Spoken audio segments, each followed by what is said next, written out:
Hi everyone, this is CK from, the Bee Venom Miracle for Lyme disease, and then I have a separate channel on YouTube, and for some reason the name is escaping me, but it might be just the Bee Venom Therapy channel, and I can post a link in the comment section. Anyway, I'm talking today a little bit. I haven't been doing many videos lately. I've had my ups and downs. I kind of hit my 1-year mark and had some flaring, so I've been adjusting things. Anyway, had some good days, had some bad days.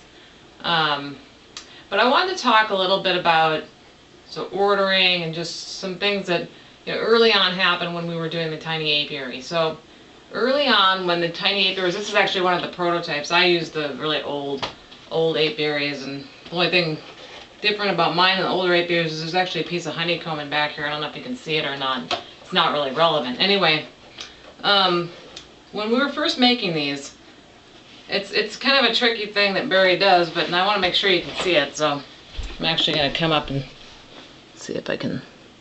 It might be too close in view, but if you can see the grooves, there's these grooves that are here and here. And so what happened is that when he was making them, he wanted to make sure that it slid, but not too much. And so in a couple of cases, this actually wouldn't slide because I don't know what happened between the time we shipped it, and it could be humidity issues, it could be, we don't really know, but what happened was, we kind of know, is that once a little tiny bit of water got into the wood or anything, this wouldn't move, and we're not blaming anyone. Actually, we needed to make more gap here. So what he did is at the top area, he made this groove deeper. So instead of the groove being like it is, he made it a little deeper down here. And I know the other thing that he had done for correction purposes on some people's is to actually, I'm just going to sit down for this part, is to actually take and shave off a part of the top of this so that it would slide along the grooves. Now, some people actually, a couple people that had this happen, they were able to do that on their own, and with this, and then I think he did 1 or 2. So it didn't happen that much.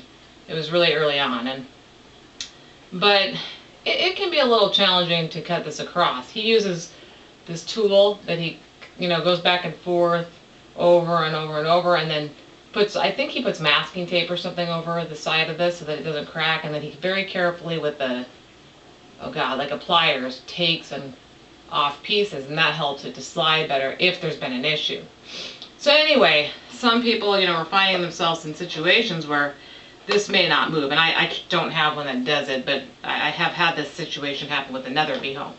So it, just kind of slides. So if something happens to your apiary, or you were one of the earliest orders, like say back in December or January, and you have this issue going on, we actually do want to know, because it's not a hard issue to correct. Some people have taken these screws and undone them and put a couple of spacers in between, and that helps give some distance here for movement.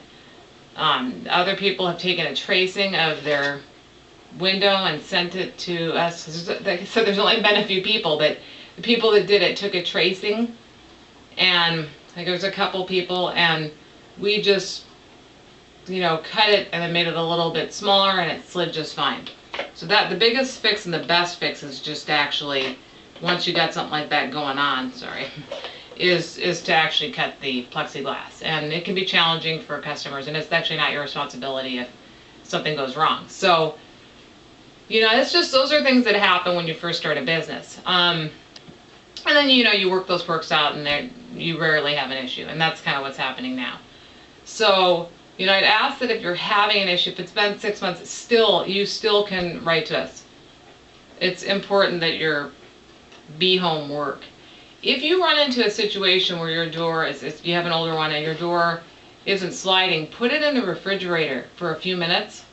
It shrinks back the wood, and it allows this to move. There's a shrinkage, a tiny amount that occurs, and allows this to move.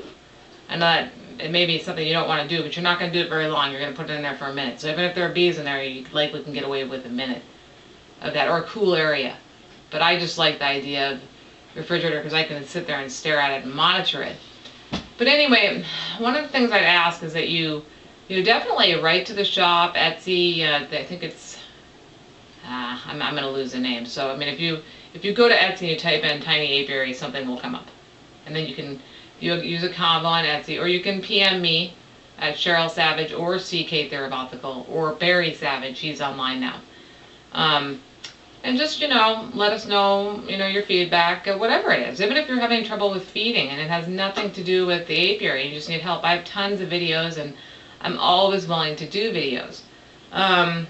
So I'm not aware of any other problems. I mean, as far as your honey container, and I don't use a honey container, I use this for ventilation, and I feed right now with just the crates that I have. I put one down on the bottom. I make sure that there's no sugar going all around. I make sure it's nice and clean.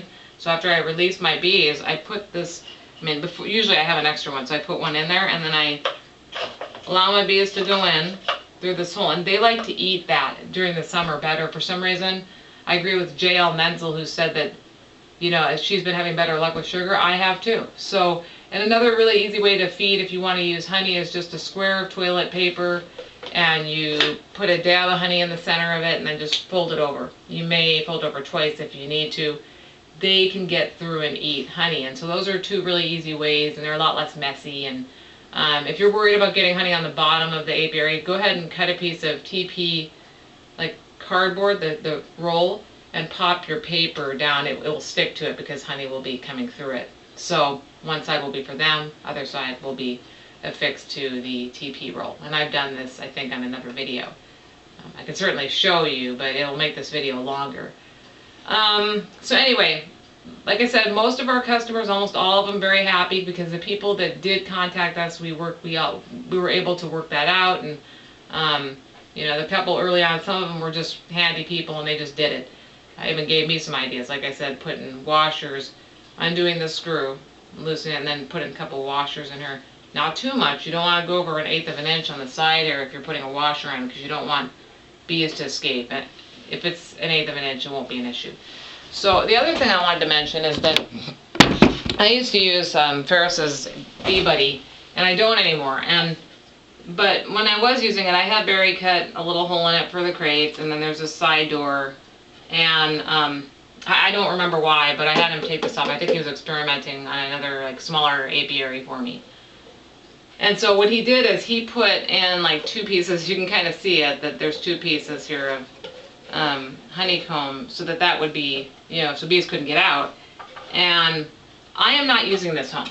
So if there is somebody who is very poor or struggling with bees and containers, and you just want to have something that will, get you through, until you have money to maybe get what you want, if you want a tiny apiary, or maybe you're happy enough with something like this, just the price of shipping, I'm willing to send it to you.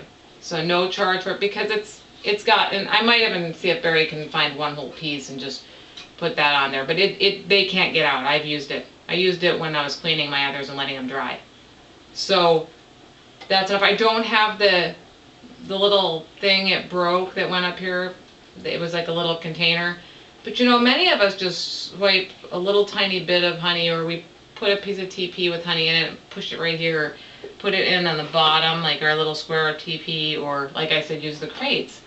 And so, and this one will allow you to use crates too. This fits the crates from the Allens. So, just shoot me a PM at Cheryl Savage, and I'm willing to just, like I said, I think it's about $12 or $11.30 or $12 to ship by priority mail, and so it'll be there in a couple days, and then you won't have to hassle with stuff. So that's kind of my offer. And I believe Barry is going to have a discount on shipping sale coming up soon, but he hasn't told me when, so I'll try to announce that. But for now, anyone looking for something to make their life a little bit easier, please shoot me a PM. And anyone having issues, please feel free to privately message us at the shop, or either of us, and I can always just forward your concerns to Barry.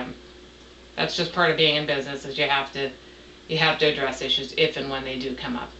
Like I said, generally not an issue, but I do want to address it. So I hope you can see me. I do not have the best lighting in this house. I took Deb Elder's suggestion, and I use this really, really blinding light that I have for side lighting, but I couldn't really film in the other parts of the house because, well, quite frankly, my house is a mess right now downstairs. So Anyway, I hope that this was informative and that I have a lot of happy customers out there, though, that know that we are doing our best, and things have really come a long way since we first started making this. We have reverse tweezers holders that will hold like 10, and they hold 5 on each side. Somebody had one made that held 10 on each side.